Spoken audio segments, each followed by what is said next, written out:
सुगणी सलोना मेरो सुगणी सलोना।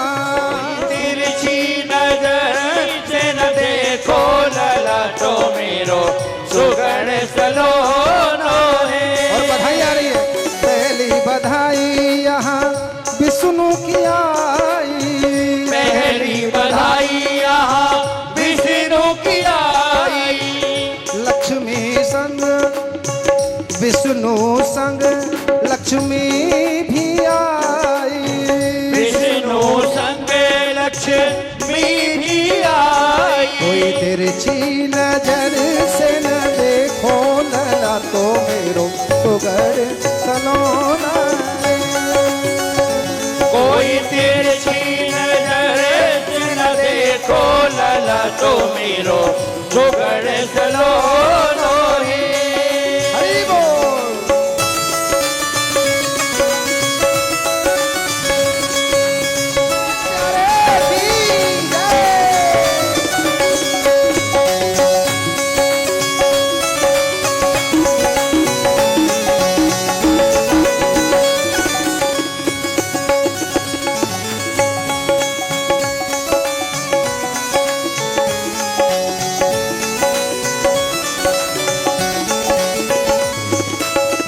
दूजी बधाई ब्रह्मा की आई, ओ दूजी बधाई ब्रह्मा जी की आई। दूजी बधाई ब्रह्मा जी की आई, दूजी बधाई ब्रह्मा जी की आई। ब्रह्मा जी संग ब्रह्माणी गाई, ब्रह्मा जी संग ब्रह्माणी जी आई। ब्रह्मा जी बधाई लेके जब आए तो साथ में ब्रह्माणी भी आई, और इसी बात को ब्रह्माणी भी कह रही हैं। क्या कह रही हैं? आप भी गाइए। तिरछी नजर से न देखो लला तो मेरो सुगड़ सलोना रे। गाइए। कोई तिरछी नजर से न देखो ललाटो मेरो सुगड़ सलोनो रे।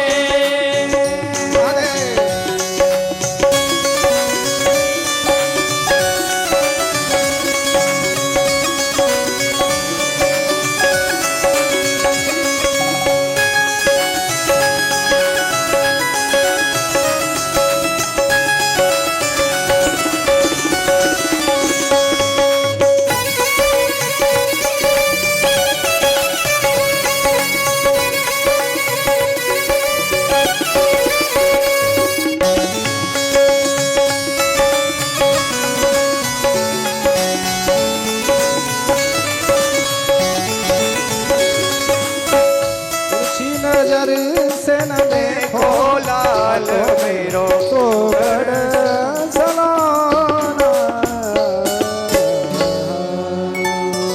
बोले गणेश जी महाराज की जय। आइए आप सब लोग, आपके सामने भगवान का स्वरूप उपस्थित है और भगवान साक्षात पधारे हैं। इस भावना के साथ आप सभी लोग गणेश जी महाराज की पूजा करेंगे। साथ में कार्तिक जी भी हैं और गणेश जी की दोनों पत्नियां भी हैं, क्योंकि आज कार्तिक जी का भी जन्म हुआ है। वैसे विवाह के समय कार्तिक जी नहीं है, लेकिन फिर भी कार्तिक का जन्म हुआ है, तो उनके स्वरूप की पूजा करने का हमको लाभ प्राप्त हो, ये बहुत बढ़िया बात है।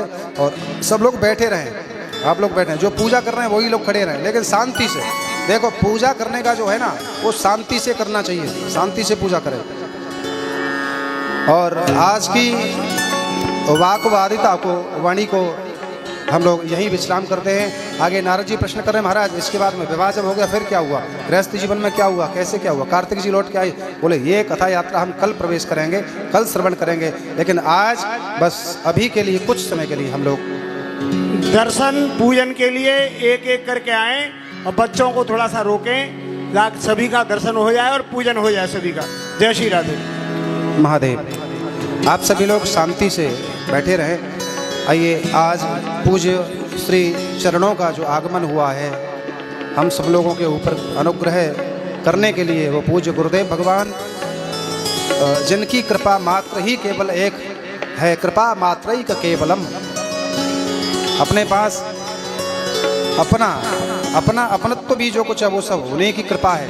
और जिन श्री चरणों की कृपा मात्र ही केवल एक है, वो श्री चरण आज साक्षात हम लोगों को साकार रूप में दिख रहे हैं। बंधुओं, ये पूज्य श्री गुरुदेव भगवान हैं।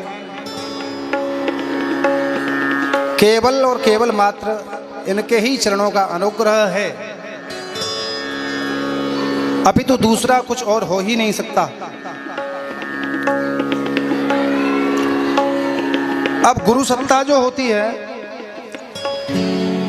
वो गुरु साक्षात भगवान होते हैं। आप ये बात पहले सुन चुके हैं, लेकिन फिर भी गुरु कोई शरीर मात्र नहीं होता। गुरु तो जीवात्मा को भगवान से मिलाने के लिए होते हैं। जो साधारण जीव से भगवान की तरफ पहुंच, भगवान को पकड़ के दे दे हाथ में, वही गुरु होते हैं, साक्षात भगवान ही होते हैं। इसी उपक्रम में हमको गुरु के क्रम में एक संवाद याद आ गया है। गुरु क्या होते हैं और कैसे भगवान को मिलाते हैं। श्री धाम वृंदावन में एक संत हुए हैं, समर्थ श्री रामदास जी। वो ऐसे भगवत भक्त थे कि उनके नाम के सामने ही लिखा जाता था समर्थ श्री रामदास। और वास्तव में ब्रह्म को प्राप्त किए हुए संत थे। एक बार ऐसी घटना घटी कि कोई जज साहब सुप्रीम कोर्ट के वृंदावन आए और वृंदावन आकर के उन्होंने देखा कि कोई गुरु बनाना चाहिए, जीवन में जरूर गुरु होना चाहिए, तो किनको गुरु बनाया जाए। तो वृंदावन वासियों ने, ब्रजवासियों ने कहा कि समर्थ श्री रामदास जी बड़े अच्छे संत हैं, उनके पास जाओ, वो ब्रह्म प्राप्त किए हुए संत हैं, उनको गुरु धारण करो। लेकिन जज साहब जब गुरु धारण करने के लिए गए रामदास जी के पास, आप लोगों से निवेदन है शांति से हमारी बात सुने, अथवा आरती तो होने वाली ही है, लेकिन आरती से पहले आपको जो लाभ हमको भी मिले, आपको तो मिलेगा ही, हमको ज़्यादा चाहिए, तो वो लाभ लेने के लिए, वो लाभ मिले उसके लिए हम कुछ संबोधन कर रहे हैं। तो रामदास जी के पास सिर्फ एक शिष्य रहता था जिसका नाम था गरीबदास। जज साहब जब रामदास जी के पास पहुंचे तो रामदास जी ब्रह्म को प्राप्त किए हुए थे, लेकिन स्वभाव था गाली देना। जो कोई उनके पास जाएगा उसको इतनी बुरी बुरी गाली देते थे कि बस उसको अच्छा लगने का तो मतलब ही नहीं है। जज साहब जब गए और रामदास जी को देखा कि अपने शिष्य को ऐसी ऐसी गिन चुन के गालियां दे रहे हैं महाराज, छांट छांट के, तो जज साहब जो वहीं से पैर वापस करके लौटे आए, बोले ऐसा गुरु नहीं बनाना जो गाली देता है, ऐसे गुरु नहीं बनाने। लौटे आए, संत जी भीतर जान चुके थे कि आज जज साहब कोई सुप्रीम कोर्ट के आए हैं जो अनन्य भक्ति करते हैं भगवान की और दीक्षा लेना चाहते हैं। लेकिन ना तो रामदास जी ने कुछ कहा और जज साहब तो लौट ही गए थे। तो रात को रामदास जी जब जज साहब सो रहे थे वृंदावन में ही, जहाँ रुके थे धर्मशाला में, वहाँ आकाश मार्ग से जज साहब के पास पहुँचे रामदास जी, इतने सामर्थ्यवान थे। और आकाश मार्ग से पहुँच करके जज साहब को जगाया कि उठ, अरे पगले, ये तो शरीर का स्वभाव है, गाली जो देता है वो शरीर देता है, मैं थोड़ी देता हूँ। अरे तू मेरे पास आया था, क्या तेरी श्रद्धा वास्तविक मेरे प्रति थी?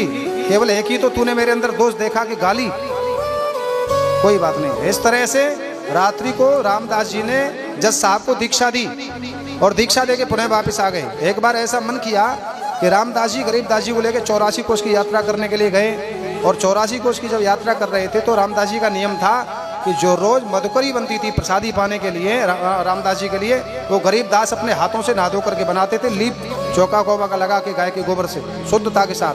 तब पहले ठाकुर जी को ब्यारू होता था और उसके बाद में उसी ब्यारू किए हुए प्रसाद को रामदास जी पा लेते थे। अब ये रामदास जी इतने चतुर थे कि कभी किसी दिन तो अपने चेले के लिए छोड़ देते थे खाने के लिए एक रोटी, और कभी एक भी नहीं छोड़ते थे। और गरीबदास जी भी ऐसे अनन्य भक्त थे अपने गुरु के कि अगर गुरु जी ने तिनका भी नहीं छोड़ा है तो दोबारा अपने लिए बनाते नहीं थे, भूखे ही रह जाते थे। और गुरु जी ज़्यादातर यही करते थे कि चेले के लिए बस छोड़ना नहीं है, भूखा ही रखना है, और ऊपर से गाली भी खूब देनी है। गरीबदास बेचारे भूखे प्यासे रहते थे, लेकिन फिर भी गुरु जी को नहीं छोड़ते थे, गाली भी सुनते थे, फिर भी गुरु जी को नहीं छोड़ते थे। और एक ऐसा दिन आया कि 84 कोस की यात्रा चल रही थी। किसी बंगालिन महिला ने ये देखना चाहा कि ये बाबा जो रामदास है समर्थ, इसकी प्रसादी कहाँ बनती है, कौन बनाता है, एकांत में बनती है कहीं। तो चुपके से जहाँ कुटिया थी जिसमें गोपनीयता से प्रसादी बनती थी, उसने ऐसे कुटिया को ऐसे हटा के देखा तो अंदर गरीबदास जी चपाती बना रहे थे चूल्हे पर। ये सब रामदास जी बैठे बैठे जान गए और तुरंत उठ करके आए और कुटिया का दरवाजा खोला और चूल्हे से जलती हुई लकड़ी उठाई और महाराज गरीबदास को जलती हुई लकड़ी से इतनी मार लगाई, बस मूर्छित कर दिया गरीबदास को, खूब पिटाई की। अब बंधुओं, इसमें गरीबदास का कोई दोष नहीं था, लेकिन फिर भी मार पड़ी। लेकिन गरीबदास ने गुरुजी की इतनी मार, जलती हुई लकड़ी से मार पड़ी, लेकिन फिर भी उफ तक नहीं किया। और गरीबदास उठे, मार जब पड़ गई, गुरुजी शांत हो गए, खूब 1-2 घंटे तक पिटाई की। और जब उठ करके फिर से स्नान किया, दोबारा चौका किया, फिर से दोबारा भोजन बनाने का प्रयास किया और गरीबदास ने भोजन बनाया। भोजन बना करके उस दिन भोजन खाने का जो समय था वो 12 बजे का था, लेकिन पिटाई हुई तो शाम को बज गए 4 बज गए। भोजन की थाली लगी, बनी और ठाकुर जी के पास ब्यारू होने के लिए पहुंची, भोग लगने के लिए। भोग लग के रामदास जी के पास गरीबदास जी लेके, गुरुदेव अब जो कुछ हुआ वो सब ठीक है, लेकिन अब कम से कम प्रसाद तो पालो। रामदास जी ने भोजन की थाली ली और अब से पहले तो हो सकता था कि कुछ कण छोड़ देते थे, लेकिन आज तो पूरा खा लिया। और भी बचाए भाई तेरी रसोई में कुछ, बोले हाँ महाराज 1 रोटी वो भी ले आ। और उस दिन जितना भोजन बना था सब खा लिए, लेकिन उसके बाद भी गरीबदास ने उफ तक नहीं किया, बिल्कुल शांत। रात को नियम था कि गुरुजी सो रहे हैं और गरीबदास गुरुदेव की चरण सेवा करते थे। और चरण सेवा भी तब तक होती थी जब तक गुरुजी मना न करते हैं, चाहे पूरी रात क्यों ना निकल जाए। गुरुजी ने मना नहीं किया तो चरण दबाए जाएंगे बराबर। चरण दबाते दबाते आधी रात हो गई और एक ऐसा दृश्य घटित हुआ कि गरीबदास बैठे बैठे चरण दबाते दबाते रोने लगे। गुरुदेव नींद में पहुंच चुके थे। रामदास जी जब रोए और इतनी तीव्रता से रोए कि जो अश्रु निकले वो अश्रु गुरुदेव के चरणों पे गिरने लगे। और चरणों पे जब अश्रुपात हुआ तो आंसू जल जब ठंडा ठंडा लगा तो गुरुदेव जग गए। और जग करके गरीबदास से कहा, अरे गरीबदास भाई क्यों रो रहा है, क्या हुआ? अच्छा ठीक है समझ गया, तू इसलिए रो रहा है कि आज मैंने तेरी पिटाई की। दिखा कहाँ कहाँ लगी है तेरे मुझे।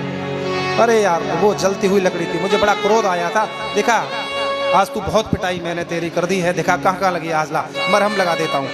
तो गरीबदास ने हाथ जोड़ करके अनुनय विनय पूर्वक गुरु जी से कहा कि गुरुदेव मैं इसलिए नहीं रो रहा हूँ कि मेरी पिटाई हुई है या मेरे चोट लगी है, मैं इसलिए नहीं रो रहा हूँ, मैं सिर्फ इसलिए रो रहा हूँ कि आज मेरे किसी अपराध के कारण आपका जो 12 बजे भोजन मिलता था वो शाम को 4 बजे मिला है,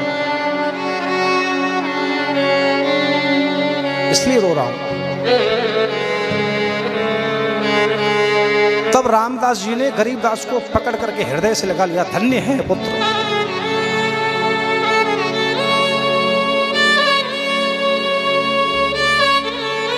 तेरे जैसा शिष्य, आज मैं तेरे ऊपर अत्यंत प्रसन्न हूं। बोल क्या मांगता है, मैं समर्थ हूं, ब्रह्मांड की संपत्ति मैं तुझे दे सकता हूं, सामर्थ है मेरी पूरी। आज मुझसे तूने मेरा हृदय जीत लिया है, तू जो मुझे मेरे से चाहता है वो मुझसे ले ले। तब गरीबदास जी ने कहा कि भगवान मुझे कुछ नहीं चाहिए, मुझे आपसे सिर्फ 2 वरदान चाहिए। क्या वरदान?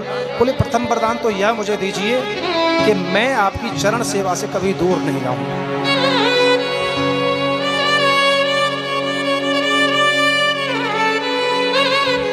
क्या होता है गुरु और शिष्य?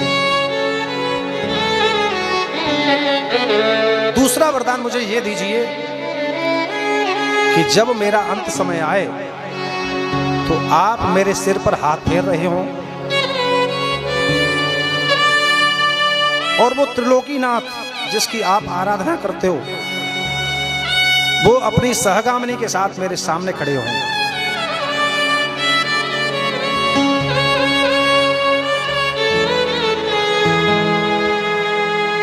गुरुदेव ने कहा बस इतनी सी बात। अरे पगले जा दिया। बंधुओं शायद उसके कुछ ही लगभग एक हफ्ते के बाद ही गरीबदास के शरीर में इतना भयंकर ज्वर उत्पन्न हुआ, ज्वर का प्रभाव कि बीमार पड़ गए। उठने की भी सामर्थ्य नहीं रही।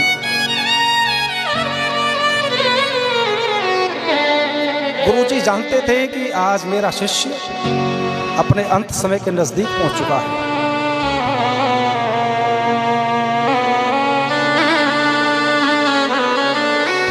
गुरुजी पहुंचे। अरे गरीबदास क्या हुआ? आज तू भोजन लेके नहीं आया मेरे पास, आज प्रणाम करने के लिए भी नहीं आया।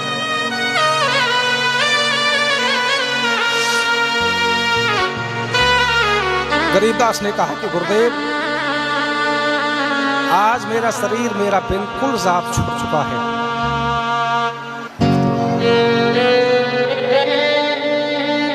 मेरी चेतना शक्ति कह रही है कि मैं बस आपसे दूर बिल्कुल कहीं नहीं जाऊं, लेकिन मेरा शरीर मेरा बिल्कुल साथ नहीं दे रहा है। उठूं तो उठूं कैसे, क्या प्रयास करूं? और उठने का प्रयास किया लेकिन गरीबदास फिर उठ नहीं पाए। तो रामदास जी गुरु जी ने कहा कि पुत्र मैं जान चुका हूं अब तुम्हारा समय नजदीक है, अब तुम अंतिम यात्रा पे जाने वाले हो। कुछ ही घंटों तक गरीबदास जी रहे और वो समय ऐसा अंतिम आया गरीबदास जी का कि गुरुजी सिरहाने बैठ गए और शिष्य के मस्तिष्क पर हाथ फेर रहे हैं। गुरुजी शिष्य का सिर उठा करके अपनी गोद में रख लिया है, अत्यंत प्रेम उड़ेल रहे हैं गुरुजी। ये होते हैं गुरु।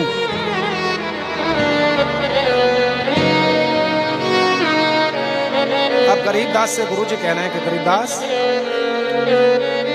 कोई भय, कोई समस्या, कोई कष्ट?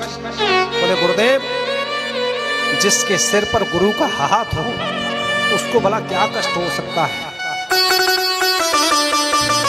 जिसका मस्तिष्क हमेशा अपने गुरु के चरणों में पड़ा रहे उसको भला क्या कष्ट हो सकता है? कृतार्थ कर दिया आपने आज मुझे। बोले अच्छा अब तुम्हारा समय नजदीक है, थोड़ा नेत्र बंद करो। गरीबदास ने नेत्र बंद किए। बोले अब खोल लो। नेत्र खोले। बोले सामने क्या दिख रहा है? बोले धन्य है प्रभु आप, धन्य हो गुरुदेव, त्रिलोकीनाथ आपका आराध्य मुझे अपने सम्मुख दिख रहा है। उसकी सहगामिनी सहनुचरणी उसके साथ युगल अंक भरे हुए उपस्थित हैं। महाराज का अनुभव हो रहा है। धन्य है गुरुदेव। इस तरह से गरीबदास अपने भगवत धाम को प्राप्त किए। तो आज पूज्य गुरुदेव भी वही है और हम भी यही उद्देश्य अपना भावना रखते हैं कि ऐसा समय हमारा भी बने।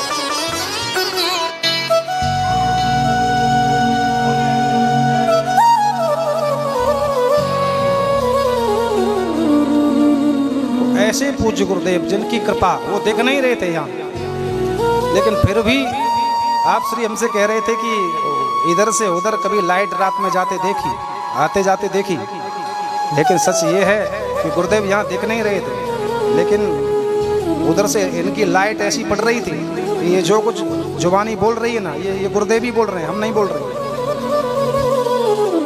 सब कुछ इन्हीं की कृपा है, गुरुदेव की कृपा है। तो ऐसे पूज्य श्री चरण अपना अनुग्रह, और अनुग्रह पहले भी था अभी भी है, अब तो साक्षात है। तो अनन्य ऐसे गुरुदेव कृपा के सागर पधारे हैं जो भगवत स्वरूप हैं। आइए अब हम सब लोग और हम आप सबकी तरफ से गुरुदेव से प्रार्थना करें कि अपने ऐसे आशीर्वचन हमको श्रवण करा करके अनुग्रहित करें। आपका यहाँ पहुँचना, आपकी उपस्थिति ही इस कार्यक्रम की पूर्णता का द्योतक है। इसलिए आप अपने वचनों, श्री वचनों से हम सभी को अनुग्रहित करें। पूज्य श्री गुरुदेव भगवान।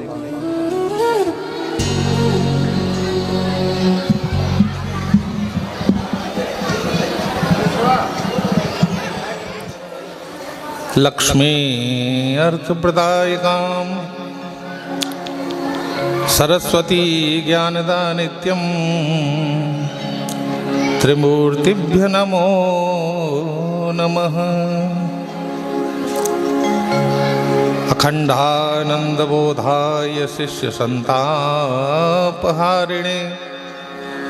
तापत्रय विनाशाय तस्मै श्री गुरवे नमः। वंदे बोधमयं नित्यं गुरु शंकर रूपिणौ यमाश्रितो हि वक्रो अपि चंद्र सर्वत्र वन्द्यते। श्रीनारायणं नमस्कृत्य नरं चैव नरोत्तमः देवीं सरस्वतीं व्यासं ततो जयमुदीरयेत्। हे कृष्ण करुणा सिंधो दीनबंधो जगत्पते गोपेश गोपिका कांत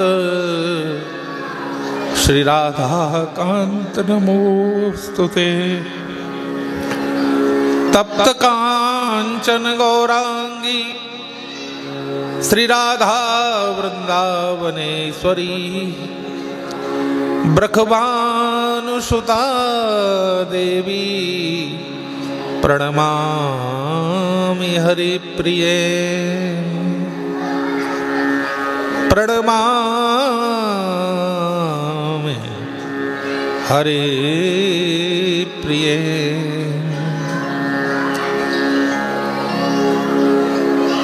श्री हरिशरणम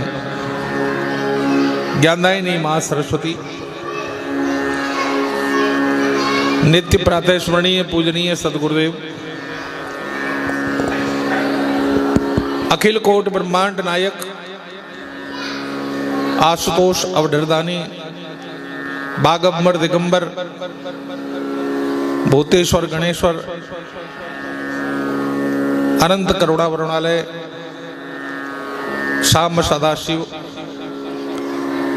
और उनकी वामांगी माँ भवानी के बांगमय विग्रह श्री शिव महापुराण के समक्ष उपस्थित समस्त भक्तगण, परम भक्तिमती माताएं, आदरणीय सभी वृद्धगण, युवान भाई बहन, संत भगवान, आप सभी भक्तों के हृदय कमल रूपी आंगन में स्थित भक्ति माता और परमात्म तत्व के लिए इस व्यासपीठ से दास का कोट कोट प्रणाम। जय श्री राधे, जय श्री कृष्ण, श्रीमन नारायण, जय श्री राम, हर हर महादेव। आज मेरे जीवन की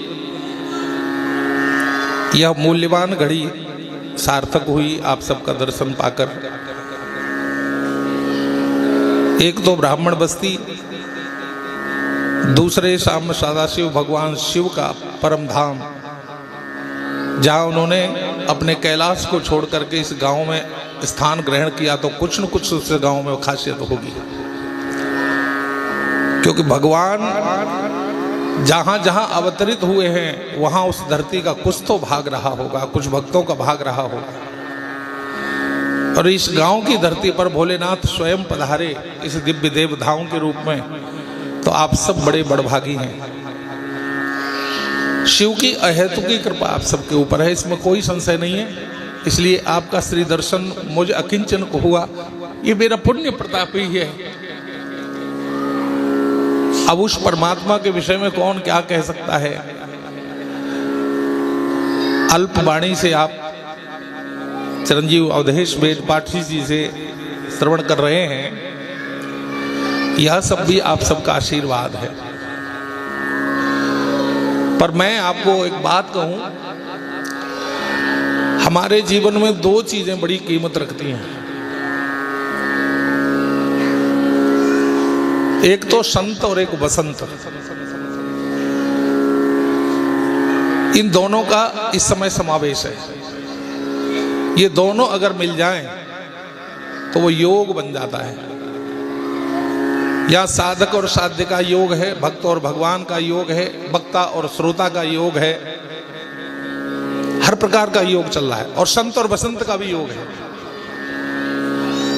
वसंत प्रकृति का एक अंग है, जो ऋतुराज वसंत है। जिस समय वो आता है तो उसकी 12 पत्नियां हैं, उनको साथ लेकर के पूर्ण श्रृंगार करके आता है और इस प्रकृति का अद्भुत श्रृंगार करता है। ऐसा श्रृंगार करता है कि जिस जीव की दृष्टि उस पर पड़ती है वो जीव आनंद में झूमने लगता है। जिस दिन बसंत पंचमी आती है, माघ शुक्ल पंचमी, उसी दिन से बसंत की पूजा शुरू और हर मानव के मन में एक उल्लास, एक आनंद की स्फूर्ति आने लगती है। किसान को अपने लहलाती फसल को देखकर, फूलती हुई सरसों के पीले फूलों की चादर ओढ़े हुए धरती माता सज जाती है। गेहूं में आती हुई बाल देखकर हर किसान गदगद होता है। जो जो फसल बोई होती हैं उन सब में परिपाक की स्थिति आ जाती है, यानी पकने की स्थिति में चलती चली जाती है। दिन निभाए होते चले जाते हैं, सर्दी कम होती जाती है, मधुर मौसम आ जाता है और किसान एक आशा पर जीता है कि कब फसल पकेगी, कब घर में अन्न आएगा और मैं धनवान हूँगा। तो वो उसकी आशाएं बलवती होती चली जाती हैं और उस खेती को देख के बड़ा सपने देखता है, बड़ा खुश होता है। तो ये सुख उसको किसने दिया? बसंत ने। तो बसंत हमारा बहुत ही सम्माननीय है, ऋतुराज है। और बसंत से उस मनुष्य के बाह्य श्रृंगार हो जाते हैं सुख के द्वारा, क्योंकि अन्न पैदा होगा तभी न हम खाएंगे, तभी न कपड़ा खरीदेंगे, तभी न घर बनाएंगे, तभी न जीवन में कोई सुख प्राप्त करेंगे। तो भौतिक संपदा से सुशोभित करने वाला बसंत ऋतुराज है, तो आंतरिक संपदा को सुसज्जित करने वाला, स्वच्छता लाने वाला संत है।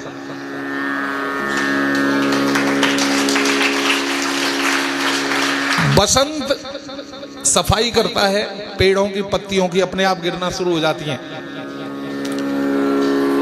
अब पेड़ की पत्तियां गिरती हैं साहब, तो एक साथ तो गिरती नहीं है, कुछ आगे गिरती हैं, कुछ पीछे गिरती हैं। उसी वृक्ष के पत्ते की तरह हम सबकी जिंदगी है। इस संसार रूपी वृक्ष से कौन सा पत्ता कब टूट कर गिर पड़े हम सबको नहीं पता रहता है। इस कार्यक्रम के बीच में इस गांव की एक माताजी गांव छोड़ गई, ऐसा मुझे पता चला। तो वह भी एक पत्ते की भांति वृक्ष से अलग हुई। उसका कष्ट माने यह गलत है, क्योंकि जिस समय वह पत्ता गिरा उस समय भगवान शिव की कथा, जो कल्याण स्वरूप है, उनकी कथा कान में पड़ रही थी, अर्थात शिव धाम को चली गई। ये प्रमाणिक विषय है कि जो परमात्मा की कथा सुनते सुनते शरीर त्यागता है वो सीधा शिवलोक प्राप्त करता है, जन्म मरण के चक्कर में नहीं पड़ता। ये तो अकाट्य सिद्ध है, क्योंकि यहाँ दोनों का संयोग चल रहा है। जैसे वृक्षों के पुराने पीले पड़ गए पत्तों को झड़ा करके बसंत नई कोपलें उगा देता है, और जब नए नए पौधे उगते हैं उनमें नई नई पत्तियां उगती हैं, नए नए गुलाब के फूल खिलते हैं। आप तो गुलाब के धनी है, क्षेत्र में गुलाब बहुत होता है साहब, आपकी तो सुगंध पूरे देश को महका रही है, विदेशों तक गुलाब जा रहा है आपका। तो जैसे गुलाब खिलते ही सुगंध चारों तरफ महक जाती है, गेंदा के खिलते ही क्यारियां खिल जाती हैं, वैसे ही जैसे पत्तियों से झरने से नई कोपल उग जाती हैं और एक नए आनंद की स्फूर्ति देती हैं, वैसे ही संत एक ऐसा बसंत रूप झाड़ू है जो बिना हवा के, बिना किसी झोंके के, मानव के मंदिर में पड़े हुए छल कपट झूठ असत्य और तमाम प्रकार के मनसा वाचा कर्मणा पापों के कचड़े को नाम रूपी झाड़ू से झाड़कर उसे पवित्र कर देता है और उसके अंदर एक नए नाम रूपी भक्ति का उदय करता है। इसलिए संत की बहुत बड़ी कीमत है। और ये दोनों जब मिल जाएं, संत और बसंत, तो मानव का जीवन अंदर से भी सुखी और बाहर से भी सुखी। और ये स्थिति कौन सी पड़ जाती है? जो ध्रुव की हुई, जो अक्रूर की हुई। जब तपस्या मधुवन में ध्रुव करते हैं तो चतुर्भुज भगवान का दर्शन दृष्टि से भी, अगोचर को गोचर से भी देखते हैं, और अंतर्मन में भी वही झांकी सजी हुई है। हमें परेशानी तब होती है जब एक जगह तो हमने सुख देखा लेकिन बगल में दुख देखा, तो हमारा सुख दुख में बदल जाता है, क्योंकि गुणा गुणेषु वर्तन्ते, जो ज्यादा होगा वो अपने में थोड़े को मिला लेगा, है ना। चुम्बक में ताकत ज्यादा होगी तो लोहे को अपनी ओर खींच लेगी, अथवा लोहे में ज्यादा पावर होगी तो चुम्बक को खुद खींच लेगा। इसी तरह सूत्र कहता है कि गुणा गुणेषु वर्तन्ते, गुण जिधर ज्यादा होते हैं वो अपने में खींच लेते हैं। और इसके लिए कहा है कि गुणा गुणज्ञेषु गुणा भवन्ति ते निर्गुणम प्राप्त भवन्ति दोषा, यानी गुण जब किसी निर्गुणी व्यक्ति के पास जाते हैं तो वो दोष बन जाते हैं, क्योंकि वहां दोषों की तादाद ज्यादा है। और गुण जब किसी गुणवान व्यक्ति के पास जाते हैं तो वो कई गुना गुण बन जाते हैं, क्योंकि वहां गुणों की तादाद ज्यादा है। समझ रहे हैं आप। अब एक यहाँ संत और वसंत दोनों के आगमन पर आप इस परम पावन कथामृत वर्षा में अपने आप को ओत प्रोत कर रहे हैं और त्रिविध ताप की शांति कर रहे हैं। एक ताप की नहीं, त्रिविध ताप, तापत्रय विनाशाय। शुरुआत में कहा जाता है कि त्रिविध ताप नाशक यह है, क्योंकि ये कथा किसकी है? त्रिगुण स्वामी की। त्रिगुण स्वामी कौन है? भगवान भोलेनाथ। उनकी कथा आप सुन रहे हैं। जब त्रिगुणातीत त्रिगुण के स्वामी की जब कथा सुनेंगे तो क्या त्रिगुण ही इसमें आ सकते हैं? इसमें प्रकोप दिखा सकते हैं? बिल्कुल नहीं दिखा सकते। तो इस आंगन में तो त्रिगुण आपसे दूर रहेंगे, लिहाजा परम आनंद ही रहेगा। न दैहिक ताप रहेगा, न दैविक ताप रहेगा, और न भौतिक ताप रहेगा। और इन तीनों ही तापों की शांति हो रही है। अब मैं बहुत सूक्ष्म में आपसे बात करूंगा।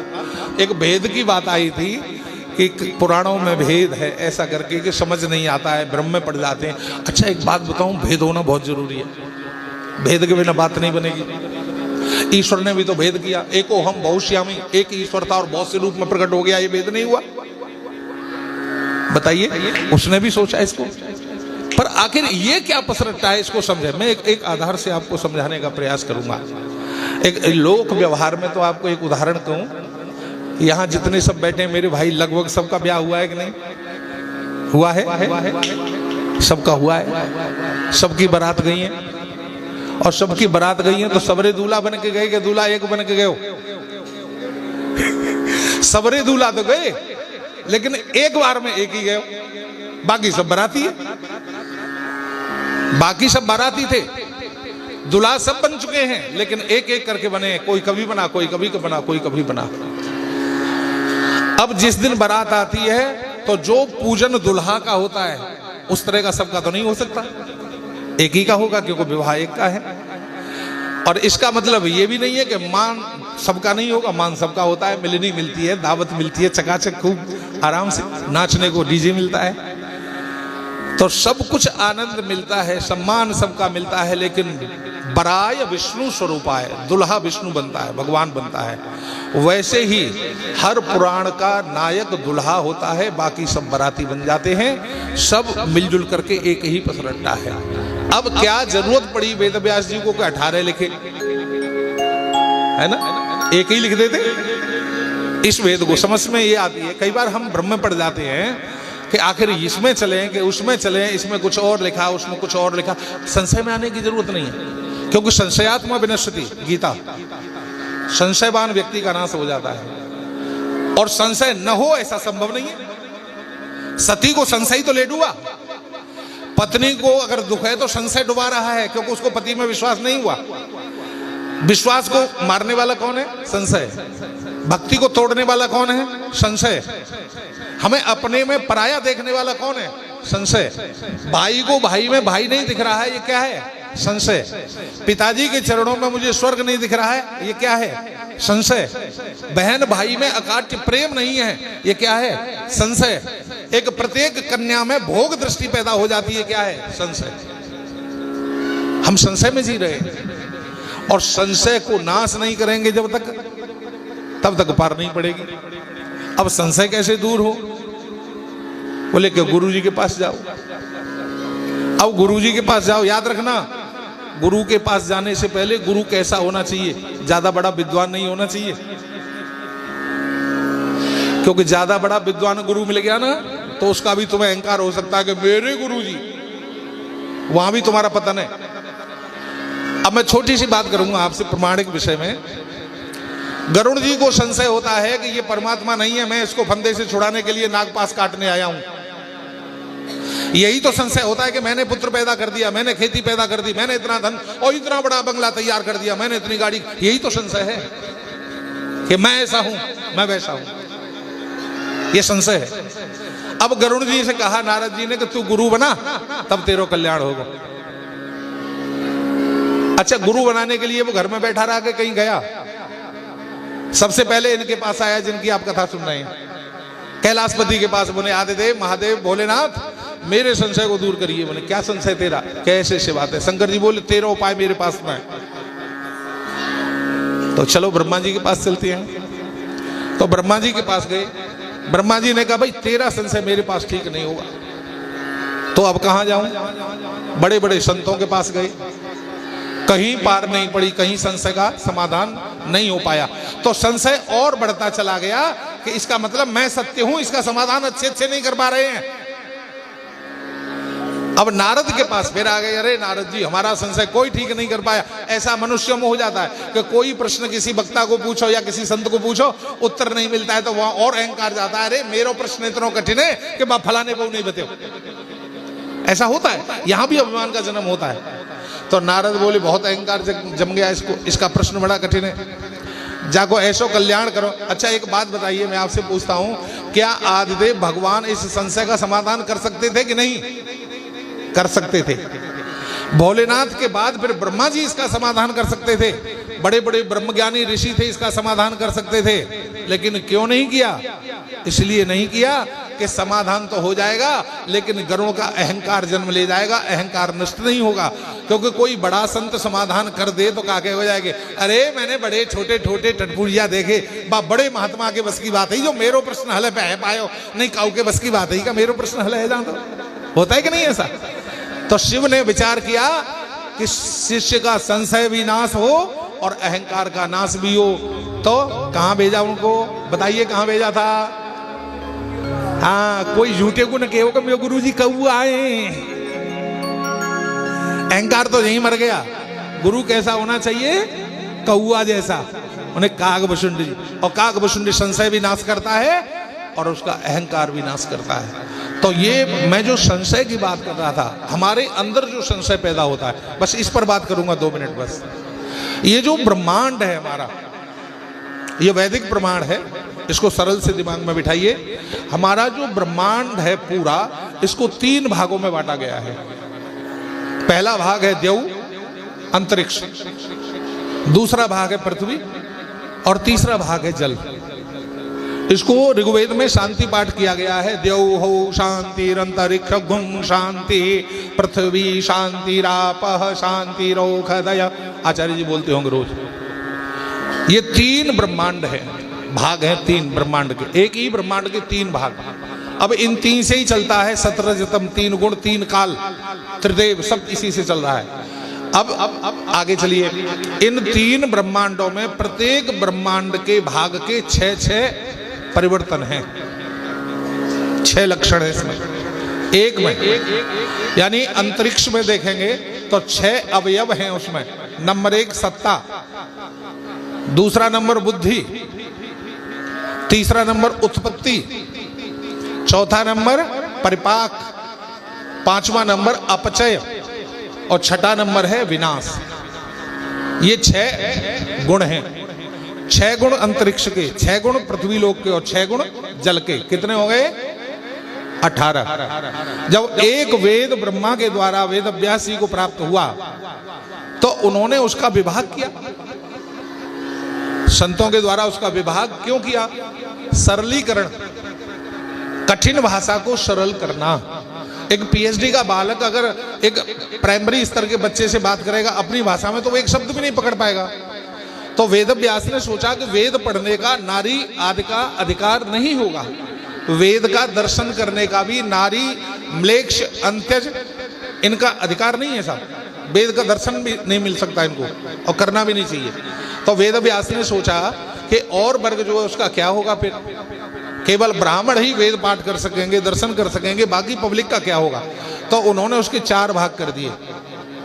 4 भाग में जीवन को भी लेके चले, आयुर्वेद वगैरह, उसमें आपका सामवेद में गायन भी चला जिससे जीवन में सरसता आए वो ना, और वैदिक जानकारी। इसको और सरल करने के लिए पंचम वेद महाभारत की रचना कर दी कि सरल है, इसको ज्यादातर लोग पढ़ लेंगे। और इसके बाद पुराणों का लेखन उन्होंने किया है जिनमें 18 पुराण लिखी हैं। तो 18 पुराण क्यों लिखी हैं? इसलिए लिखा उन्होंने कि यदि मैं एक पुराण लिख दूं तो क्योंकि 3 ब्रह्मांडों के 18 भाग हैं, ये एक पुराण सभी भागों में समाधान नहीं कर पाएगी। आपके यहां भोलेनाथ की पूजा हो रही है, बंबई में, महाराष्ट्र में गणेश जी की प्रमुख पूजा है और किसी की है ही नहीं। कहीं कार्तिक की मूल पूजा है, आप कलकत्ता में चले जाओ वहां केवल शक्ति की पूजा है, कहीं नंदीश्वर की पूजा है, कहीं भोलेनाथ की पूजा है। अब एक ही की प्रशंसा में एक ही ग्रंथ लिख दिया जाए तो वो सब जगह प्रमाणित नहीं हो पाएगा। इसलिए इस भेद दृष्टि से 18 पुराण वेदव्यास ने लिखे और उन सब में उस लोक को, उस गुण को ध्यान में रखते हुए, जैसे मैंने आपको बताए 6 गुण। पहला क्या है? सत्ता, यानी कभी कमांड भगवान विष्णु के हाथ में, कभी कमांड ब्रह्मा के हाथ में, कभी कमांड शिव के हाथ में, कभी गणेश के हाथ में। जैसे गणेश पुराण है तो सृष्टि की उत्पत्ति का कारण गणेश है और विलय का कारण गणेश है, पालन का कारण गणेश। महाशिव पुराण में सर्वे सर्वा भगवान शिव हैं, वही नायक हैं। श्रीमद् भागवत पुराण में श्री कृष्ण ही सब कुछ है, विष्णु पुराण में विष्णु सब कुछ है। यानी सत्ता बदलती हुई, एक सत्ता कभी नहीं रह सकती। 5 साल बाद चुनाव होने वाले हैं, फिर नया सत्ताधारी बदल जाएगा, तो इसको कहते हैं सत्ता। तो ये 6 गुणों के आधार पर तीनों में सत्ता का परिवर्तन है। एक तो ये है। दूसरा गुण है उत्पत्ति। उत्पत्ति कैसे होनी चाहिए? श्रीमद् भागवत पुराण दिखा रही हैं कि नारायण की नाभि से कमल होगा, कमल से ब्रह्मा, ब्रह्मा से सृष्टि। शिव महापुराण दिखा रही हैं कि भगवान शिव के द्वारा सारी उत्पत्ति, वही उत्पत्ति आ गई अलग अलग तरीकों से। तो अलग अलग तरीकों से, हमारे यहाँ इसके द्वारा है, कहीं और इसके द्वारा है। तीसरा गुण आता है बुद्धि। बुद्धि का सबका अपना अपना अलग अलग नजरिया है। धर्म की कोई भी लिमिटेड व्याख्या नहीं है।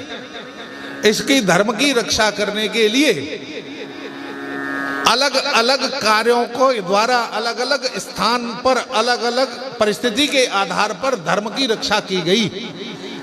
तब तब धारी प्रभु विविध शरीरा। अब इसको उदाहरण करके मानिए आप, ये मैं बुद्धि का आपको विचार बता रहा हूं कि गणेश का धर्म क्या है? माता भूमि पुत्रो अहम पृथिव्या, इट्स ऑल, ये धर्म हो गया। गणेश जी का क्या है? शत्रुओं के द्वारा त्रसित समाज को मुक्त कर देना ही धर्म है, ये कार्तिक सिखाते हैं। अपने स्वामी की निष्काम भाव से निष्ठा के द्वारा सेवा करता रहना, ये नंदीश्वर का धर्म है। पति के चरणों में स्वर्ग देखना, अनवरत ढंग से उनकी सेवा करना, ये पार्वती का धर्म है। भगवान के आगे वाले ग्रंथ में भरत जी का धर्म क्या है? सबते सेवक धर्म। आगे कह रहे हैं सत्यन धर्मन दूसर सत्य। और आगे संतों ने कहा परहित सरस धर्म नहीं। तो धर्म की कितनी व्याख्या की जाए? मतलब हम एक किसी वस्तु विशेष को एक शब्द से धर्म को विभूषित नहीं कर सकते। धर्म तो जगह जगह अपनी परिभाषा बदलता रहता है। तो उसी के आधार पर जिसकी बुद्धि ने धर्म जिसमें देखा वैसी बुद्धि मान ली गई, तो बुद्धि में परिवर्तन देखा गया। तो ये हर जगह बुद्धि एक सी नहीं रह सकती है ना, हमारी सबकी बुद्धि एक सी है। चोर को तो चोरी में धर्म दिख रहा है, राक्षस को विनाश में धर्म दिख रहा है, संत को कल्याण में धर्म दिख रहा है, गृहस्थ को कल्याण दिख रहा है किसमें? खेती करके बच्चों का पेट भरने में, पढ़ाने लिखाने में धर्म है आपका। और है धर्म, हम इसे अधर्म नहीं कह सकते। कह सकती हो क्या? माँ का धर्म तो बच्चे को पालने में है, बहू का धर्म सास ससुर की सेवा करने में है, पिता का धर्म सबका भरण पोषण करने में, व्यवस्थित करने में है, तो धर्म अलग बदल गया। अच्छा, ये बुद्धि के आधार पर। चौथा आता है परिपाक। ये परिपाक किसको कहेंगे? परिपक्वता।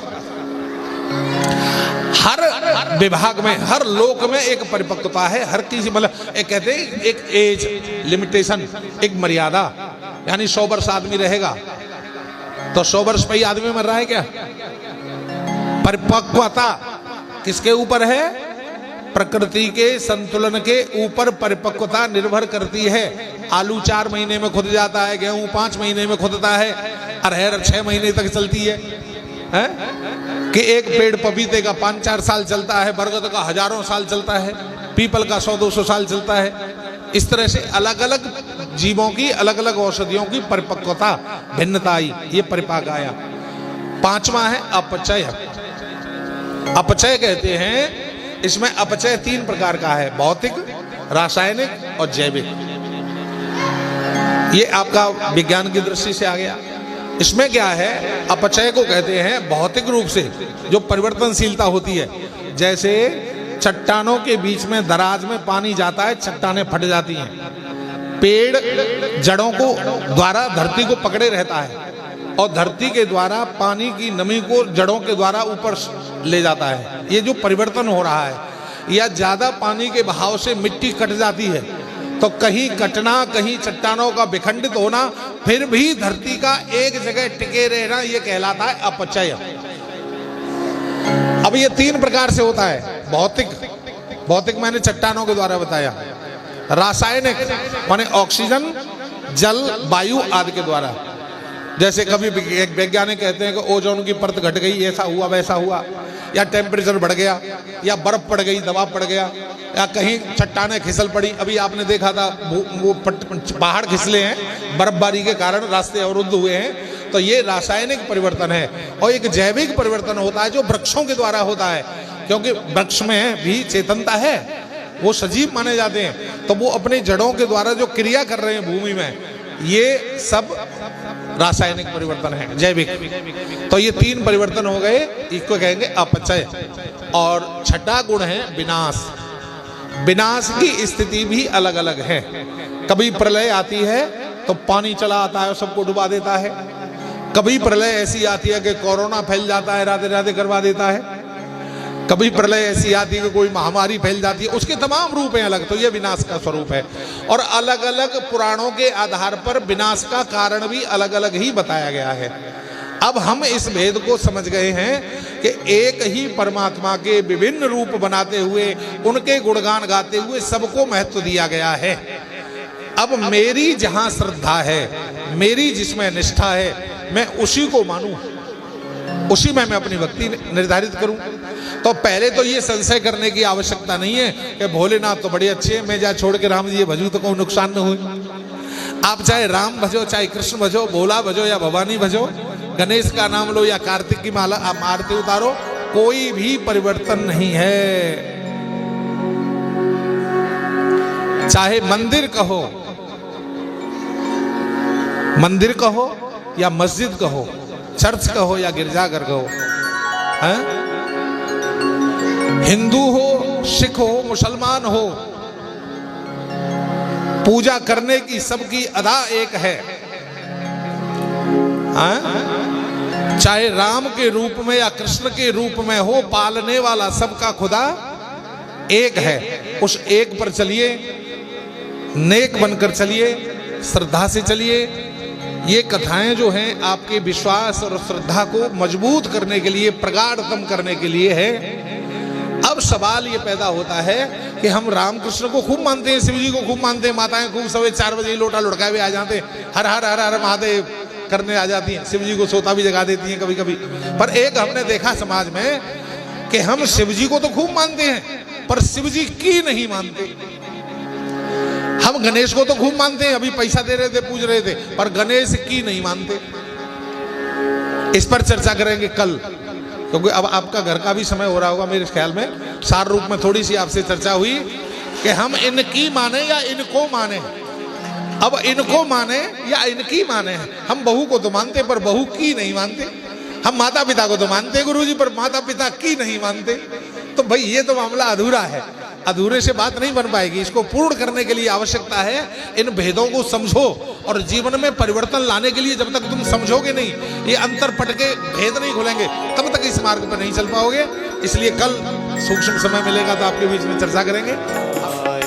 हर हर भोले नमः शिवाय, नमः शिवाय, ओम नमः शिवाय, हर हर भोले नमः शिवाय, नमः शिवाय, ओम नमः शिवाय, हर हर भोले नमः शिवाय, हर हर भोले नमः शिवाय, हर हर भोले नमः शिवाय, हर हर भोले नमः शिवाय, हर हर भोले नमः शिवाय, नमः शिवाय, ओम नमः शिवाय, हर हर भोले नमः शिवाय, नमः शिवाय, ओम नमः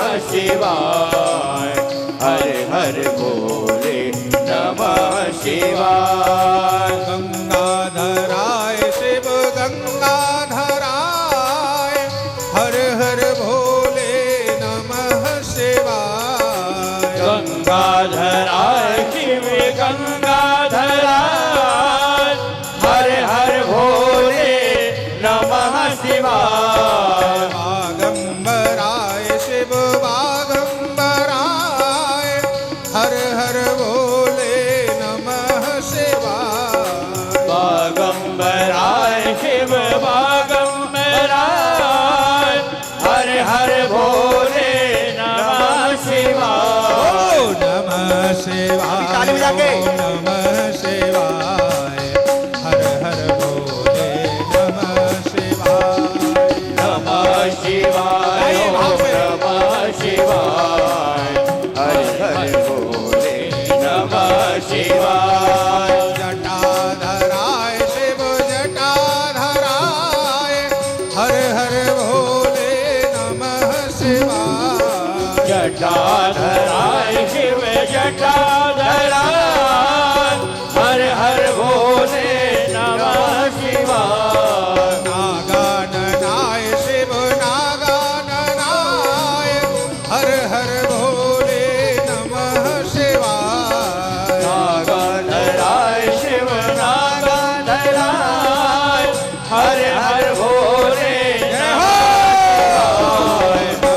शिवाय, ओम नमः शिवाय, हर हर भोले नमः शिवाय, नमः शिवाय, ओम नमः शिवाय, हर हर भोले नमः शिवाय, नमः शिवाय, ओम नमः शिवाय, हर हर भोले नमः शिवाय, नमः शिवाय, ओम नमः शिवाय, हर हर भोले नमः शिवाय, बोलो नमः शिवाय, ओम नमः शिवाय, हर हर भोले नमः शिवाय, नमः शिवाय, ओम नमः शिवाय, हर हर भोले हर हर हर हर हर महादेव। शिवाय, हर हर भोले नमः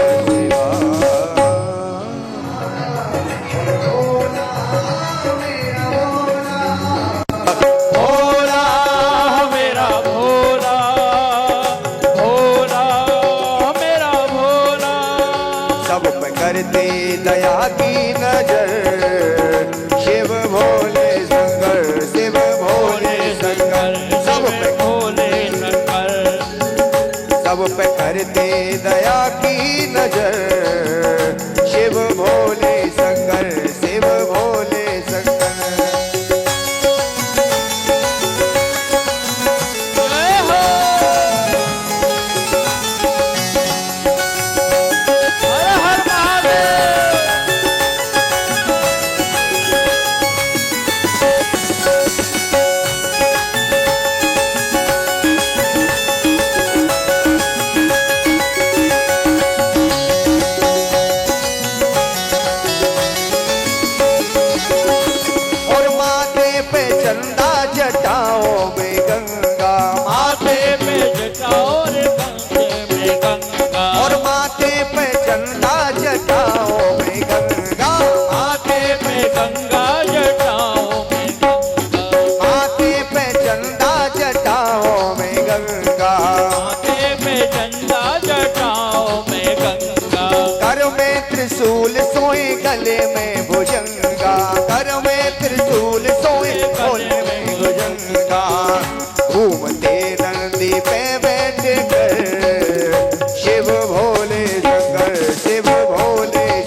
भोला देव असुर मानव जपे इनकी माला। त्रिलोक में शिव का है बोलबाला, त्रिलोकों में शिव का है बोले बाला। और बांटते सबको मन चाहवर। शिव भोले शंकर, शिव भोले शंकर, सब पे करते दया की नजर। शिव भोले शंकर, शिव शिव भोले शंकर, शिव भोले शंकर। ओ भोला, ओ मेरा भोला, मेरा भोला, मेरा भोला, सब पे करते दया की नजर। शिव भोले शंकर, शिव भोले शंकर, सब पे करते दया की नजर। शिव भोले शंकर, शिव भोले शंकर, शिव भोले शंकर, शिव भोले शंकर, शिव। बोले भोले बाबा की जय। ओम जय शिव ओमकारा, स्वामी जय शिव ओमकारा। और ब्रह्मा विष्णु सदा शिव, ब्रह्मा विष्णु विष्णु सदा शिव। अरे हवी धारा। ओम जय शिव ओंकारा। एकानन चतुरानन पंचानन राजे। बोले पंचानन राजे। और हंसासन गरुड़ासन, हंसासन गरुड़ासन। और वृषवाहन साजे। ओम जय शिव ओंकारा। और दो भुज चार चतुर्भुज, 10 भुज अति सोहे। बोले 10 भुजे अति सोहे। रगण रूप निरखते, रगण रूप रखते। प्रभुवन जन मोहे। ओम जय शिव ओंकारा। अच्छे माला वन माला, मुंड माला धारी। पुण्यमाला धारी। और चंदन मृग मद चंदा, चंदन मृग मद चंदा। और भोले शुभकारी। ओम जय शिव ओंकारा। और श्वेतांबर पीतांबर वागंबर अंगे। भोले बागांबर आगे। और सनकादिक गरुड़ादिक, सनकादिक करुणादिक। भूतादिक संगे। ओम जय शिव ओंकारा। और करके मद कमंडलो चक्र त्रिशूलधारी। भोले चक्र त्रिशूलधारी। सुखकारी दुखहारी, सुखकारी सुखकारी दुखहारी। जग पालनकारी। ओम जय शिव ओंकारा। ब्रह्मा विष्णु सदा शिव, शानत अविवेका। भोले जानत अविवेका। प्रणवाक्षर दो मते, प्रणवाक्षर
लिपटावत नाग लिपटावत ओढ़त मृगशाला ओम जय शिव ओंकारा